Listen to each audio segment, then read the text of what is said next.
Mbak Stepi. Sebenarnya apa sih yang kemudian ini menjadi keuntungan antara Israel dan juga Amerika, terutama Amerika ya, dengan adanya gencatan senjata di Palestina? Ya, jadi yang pertama ketika kita menghitung, ini kan sebetulnya menganalisis, menghitung sesuatu gitu ya yang nggak terlihat antara Netanyahu dan Trump.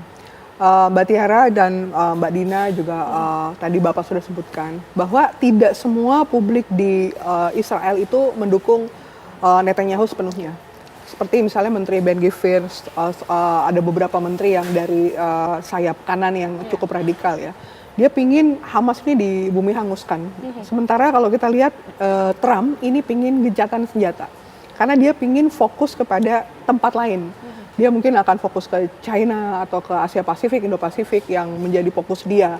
Resource-nya dia pindahkan ke sana. Dengan adanya masalah ini kan tentunya akan mengganggu begitu ya geostrateginya Amerika. Dan kita lihat ketika kita menghitung sebuah ancaman ada 3 hal penting Mbak yang harus dijadikan indikator. Intentionnya, capability-nya, dan circumstances-nya.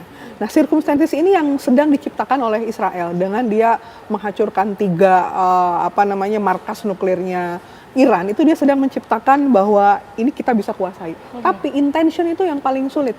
Karena kalau saya lihat Hamas ini walaupun kecil, walaupun hanya sekedar proksi, tapi dia dapat dukungan dari banyak pihak loh. Teman-teman yang mungkin selama ini nggak ngikutin masalah Palestina Israel, tapi karena benci sama Israel nggak suka, otomatis mereka jadi ke Hamas. Padahal kita nggak tahu sendiri ya, di belakangnya pun ada Iran dan lain-lain. Artinya kalau pakai bahasanya Rusia itu ada istilah Givrinaya Voina.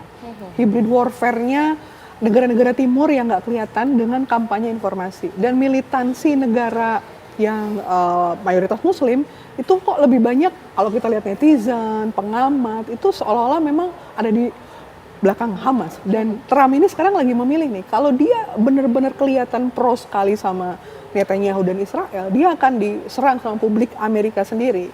Kita ingat di Amerika Islam juga tumbuh luar biasa ya, cepat gitu.